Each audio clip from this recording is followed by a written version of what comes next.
Vous étiez à Saint-Félix pour le conseil de ville d'Amos. On y va 2 fois par année. Toujours bien le fun parce que à ce heure, on est rendu qu'on est capable d'être en direct, on a nos micros pour pouvoir bien faire ça. Puis c'est le fun parce qu'il y a tout le temps plein de monde qui vient nous voir poser des questions. Puis c'est toujours un plaisir de pouvoir leur répondre. Là, puis, Ben, ça fait une petite tournée, une petite sortie. Ah ouais. Le conseil de ville en tournée. Hey, on commence avec les sujets qui ont été abordés hier, entre autres, une demande de dénomination d'un parc pour le parc Nollet, en fait. Oui, mais ça, je voulais en parler parce que, vous savez, on a un comité de toponymie qui va déterminer un peu, là, nous faire des propositions au conseil de ville, c'est quoi comment est-ce qu'on pourrait appeler les parcs, les rues, puis toutes ces choses-là. Puis ils travaillent très fort, puis, tu sais, il y a des justificatifs là-dedans. Juste vous mentionner qu'on avait un parc à côté du Centurion. À l'époque, il y avait une patinoire. Puis quand on a décidé de faire les logements sociaux à ce secteur-là, ben on est obligé d'enlever la patinoire, on est obligé de rapetisser le parc. Et là, on a une belle proposition pour faire un super parc. Là, ça va s'en venir, vous allez voir les esquisses. Mais il fallait aussi trouver le nom. Et depuis plusieurs années, là, on l'appelait le Parc Nollet à l'interne pour pour une raison. Là. Il y a déjà eu un garage qui était de la famille Nollet qui avait ça. Puis c'est resté. Puis là, suite à l'analyse, étant donné que ça faisait plusieurs années qu'on le nommait comme ça, puis qu'on le nommait comme ça aussi dans les médias, on a décidé de ne pas le changer et de l'appeler comme ça. De toute façon, c'est bien correct. Bon, c'est bien correct. Ben oui, c'est bien correct. C'est bon, ça. On continue avec une autorisation pour de financement pour le tour cycliste. Oui, mais les 3 villes qui financent le tour cycliste présentement, là, c'est Amos, Val-d'Or et Rouyn. C'est les villes qui l'ont sauvé, je dirais, il y a quelques années. À l'époque, c'était seulement Val-d'Or. Puis là, tu sais, l'arche de départ, là, c'est une espèce de patente là, où les cyclistes y passent. Là. Oui. Commençait à être magané un peu. Fait qu'ils nous ont demandé, là, rapido, là, pouvez-vous mettre 8 000 $ chaque ville pour qu'on puisse en acheter une nouvelle, qu'elle soit un petit peu plus beau. Puis on a décidé que c'était bien correct là, qu'on lui donne une petite aide là, de ce côté-là. De toute façon, vous contribuez à chaque année pour le tour cycliste? On contribue à chaque année. Il y a une entente qui est signée. C'est sûr que moi, j'aimerais ça la renégocier avec la MRC d'Abitibi parce qu'on s'entend que le tour cycliste, c'est pas juste dans la ville-centre, c'est aussi là, sur les tronçons qui rejoignent les municipalités de notre MRC, mais aussi de la région. On brasse un petit peu là, les budgets et tout ça, mais chose certaine, les employés de la ville, que ce soit les journaliers, pour placer les barrières de foule, faire la circulation, on a quand même beaucoup d'employés sur le payroll qui vont aller aider. Ça nous fait plaisir. On va aussi faire un petit peu d'asphaltage là, pour compenser là, les endroits où on sait que ça va être un peu plus achalandé avec les cyclistes. Mais ça reste que... puis il y a aussi beaucoup de bénévolat. Fait que, on fait déjà beaucoup notre part. Fait que, je travaille fort. C'était exceptionnel aussi, là, cette demande d'investissement-là. On va se dire, l'Arche est quand même dans le noyau de ville. Fait que, je trouvais que ça faisait bien du sens sur les autres qui mettent le montant. Et on peut dire aussi que le Tour cycliste de l'Abitibi fait ses preuves à l'extérieur de la région aussi, remporte des prix présentement, essaie de se distinguer avec le volet féminin. Et oui, l'année passée, volet féminin, c'est nouveau. Exact. Fait que, tu sais, c'est correct. C'est le fun d'encourager du monde en plus qui nous représente bien à l'extérieur. On a des conduites sanitaires là, qui vont être faites. Oui, en fait, c'est quand même un gros projet. On a été en appel d'offres. Il y a 5 soumissionnaires. Ça variait là, entre 721 000 puis près de 1 million. C'est... en fait, c'est quand même un grand projet. C'est la conduite d'égout sanitaire à Saint-Félix. C'est la rue Morin, puis il y a d'autres petits tronçons ici et là. On ne touchera pas à l'asphaltage. La canalisation est dans le côté. Fait qu'on pense qu'on est capable là, vraiment là, d'aller l'enlever. Il y avait des baisseurs, là, il y avait des problèmes de refoulement et tout ça. Fait que l'asphalte est bonne. Fait qu'on... On espère plein d'affaires. Dans le devis, là, en tout cas, on a regardé ça, là, puis on pense que ça devrait être correct. Ça reste que c'est des travaux qu'on doit faire pour le long terme. Puis on veut préserver vraiment le secteur là, pour pas qu'il y ait de refoulement dans le futur. Puis il y avait vraiment des problèmes d'accumulation d'eau de canalisation. Surtout de ce temps-ci, ça doit être encore plus évident. Ville d'Amos, un employeur important ici. Il y a encore des engagements. Oui, puis tu sais, là, présentement, là, je vais en parler de 3 plus spécifiques là, au niveau des SSI, Services de sécurité incendie. Faut comprendre là, que la ville, près de 87 % là, du SSI, Il y a d'autres municipalités qui sont participantes, donc qui sont propriétaires avec nous, mais c'est géré par des employés de la ville. On fait une petite réforme, je dirais. Là, on engage TPI, donc des techniciens en prévention. L'avantage de ça, c'est que pour pouvoir faire l'analyse des risques qui sont... Puis là, il y a des cotes là, de 1, 2, 3, 4, là, à risque élevé qui est 4. Les TPI, les techniciens peuvent faire des risques plus élevés. Alors là, on se dote un peu là, de ressources là, pour être en mesure de le faire. Et aussi, on va un peu travailler la façon, vous saviez, à l'époque, on avait un directeur de la caserne, on avait un adjoint, on a aboli le poste adjoint, puis on a mis 2 chefs des opérations à place. Fait qu'on a engagé beaucoup de pompiers à temps partiel. L'objectif là-dedans, c'est d'avoir deux espèces de brigades, une brigade A et une brigade B. Puis qu'on les sorte un peu en alternance pour ne pas les épuiser, pour ne pas nécessairement non plus sortir à 20 sur un feu, mais sortir là, de façon plus ciblée. Puis aussi, c'est d'avoir des gens qui vont être à l'emploi de la ville à temps plein.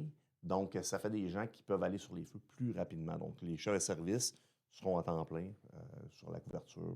Ça va nous donner un coup de main. Tout ça, c'est à peu près... Il n'y a pas d'augmentation des frais comme tel. Là, ça revient à peu près à l'équilibre, mais on va être beaucoup plus efficace. Et il y a d'autres engagements aussi? J'ai quasiment le goût de les nommer. Ben oui. Hein, je pourrais ben oui, allez-y. On a Ludovic, on a Pierre-Olivier Desgagnés, puis on a Mario Tardy. Oui, et Ludovic Tardy, oui, aussi. Oui, tu as dit juste Ludovic. Ah, ben oui. On les salue. Comme tu dis, là, ça revient à l'équilibre. Puis, exemple, il y aurait 2 feux aussi en même temps. Là. Ça aussi, ça peut... on est capable de couvrir plusieurs feux avec la quantité de pompiers qu'on a. Puis, on a aussi les autres brigades, des autres SSI de notre MRC qui viennent en renfort. Il y a toujours... c'est juste qu'on va être plus efficient comme ça. On poursuit là, avec les engagements d'une autre façon.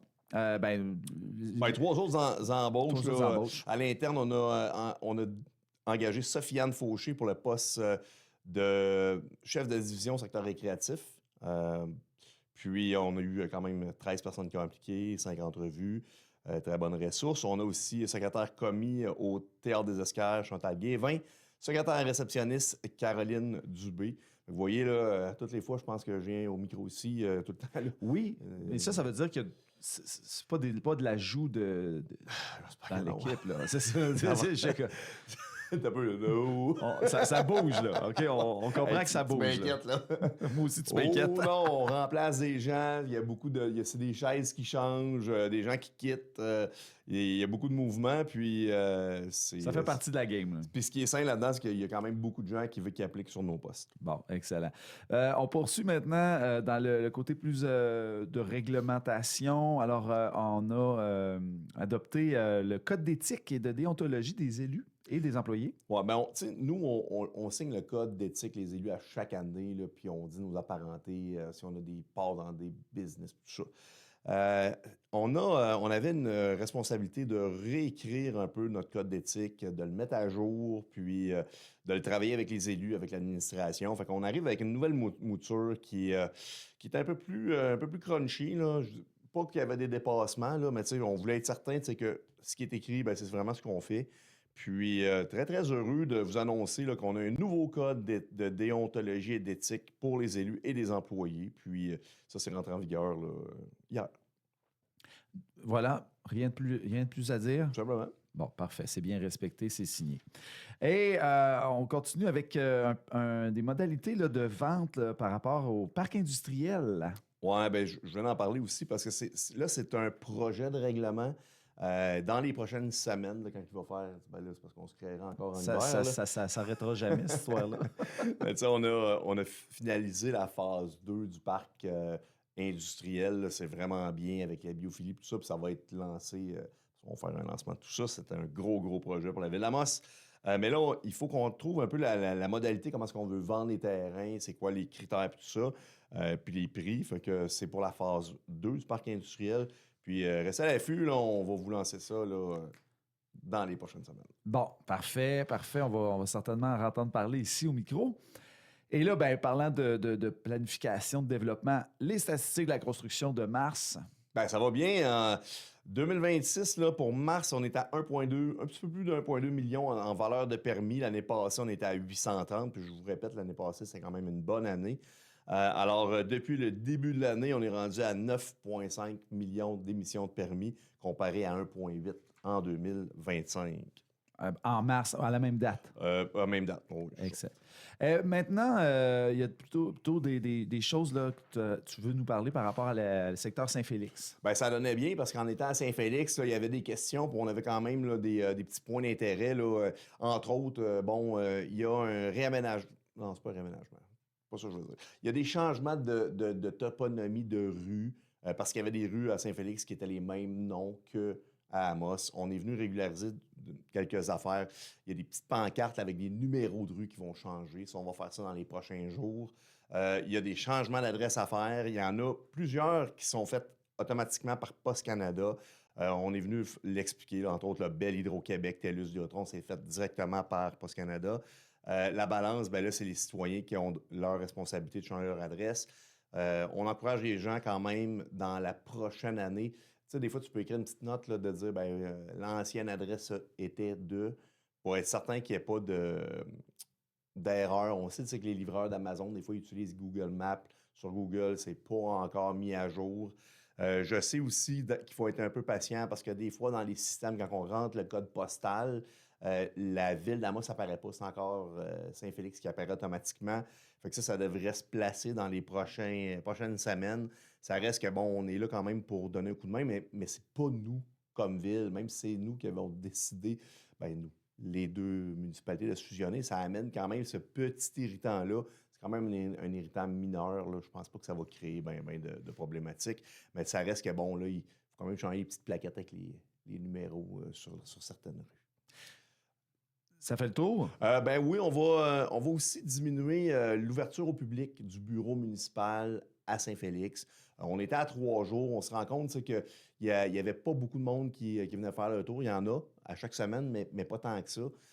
On va rester ouvert au public les mardis et les jeudis sur les heures de bureau pour la population. Il n'est pas dit que les employés ne travailleront pas là le vendredi ou le lundi. Là. Ça reste que l'ouverture au public sera le mardi, jeudi. Donc, on cible un petit peu plus pour que les gens, à l'accueil, sachent que c'est une journée publique. Mm-hmm. Sinon, c'est l'ouverture aujourd'hui des camps thématiques de la ville d'Amos. oui. Parce que tu parlais d'adresse. Il y a un système d'inscription. On a inscrit notre enfant hier.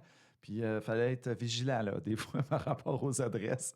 Ça fait partie des nouveaux systèmes informatiques. Mais pour ceux qui ne savaient pas, la ville d'Amos fait des camps thématiques cet été en gymnastique, en multisport. Vraiment une belle programmation en théâtre aussi. Puis je suis conscient là, qu'à Amos, des fois, nos camps sont peut-être un petit peu plus dispendieux qu'ailleurs, mais ils ont des thèmes, ils ont beaucoup de sorties, les gens en ont pour leur argent aussi. Là. Ça nous est demandé. C'est une bonification parce qu'il y a des camps de jour traditionnels, puis ça, c'est des camps thématiques. Fait que c'est juste comme une semaine, 2 semaines. Tu veux t'assurer que ton enfant passe pas l'été. On ne sait pas trop à faire quoi des fois. Entre un service de garde, puis oui. pouvoir faire des activités où ton enfant va pouvoir se développer, puis peut-être découvrir des talents cachés, sait-on jamais. Il faut essayer des affaires. Exact. Fait que c'est ouvert, ça ouvre aujourd'hui. Ça a ouvert hier soir, en fait, à 18h. Merci, Sébastien Dastou. Grand plaisir.